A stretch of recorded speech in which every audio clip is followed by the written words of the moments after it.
తెలంగాణ రాష్ట్ర వ్యాప్తంగా పంచాయతీరాజ్ ఎన్నికల నిర్వహణకు రంగం సిద్ధమైంది. మొదటి దశ ఈ నెల 11వ తేదీ, రెండవ దశ 14, అలాగే మూడవ దశ 17వ తేదీన నిర్వహించడానికి అధికారులు సమాయత్తమయ్యారు. ఇప్పటికే పలు ప్రాంతాల్లో కొన్ని వార్డు మెంబర్లు, కొంతమంది సర్పంచులు సైతం ఏకగ్రీవంగా ఎన్నికైనటువంటి పరిస్థితి. ఉమ్మడి కరీంనగర్ జిల్లా వ్యాప్తంగా కొన్ని ప్రాంతాల్లో ప్రశాంతమైనటువంటి వాతావరణంలో, చాలా ప్రాంతాల్లో ఎన్నికల నిర్వహణకైతే అధికారులు సమాయత్తమవుతున్నటువంటి పరిస్థితి. మానకొండూరు మండలానికి సంబంధించి రెండవ విడత ఈ నెల 14వ తేదీన ఎన్నికలు నిర్వహించడానికి ప్లాన్ చేశారు.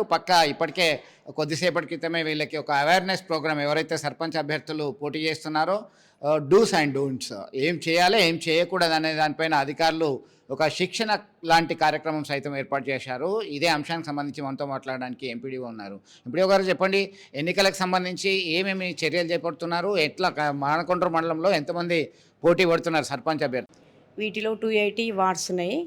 280 వార్డ్స్ 29 గ్రామ పంచాయతీలలో మనకు సర్పంచ్ యునానిమస్ ఏం కాలేదు. 99 మెంబర్స్ కంటెస్టింగ్ నిల్చున్నారు.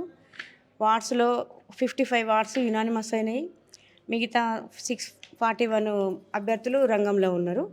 వాళ్లకు ఈరోజు పోటీ అభ్యర్థులందరికీ శిక్షణ కార్యక్రమం నిర్వహించడం జరిగింది. అబ్జర్వర్ గారు, ఎంఆర్ఓ గారు, సిఏ వాళ్ళు సమక్షంలో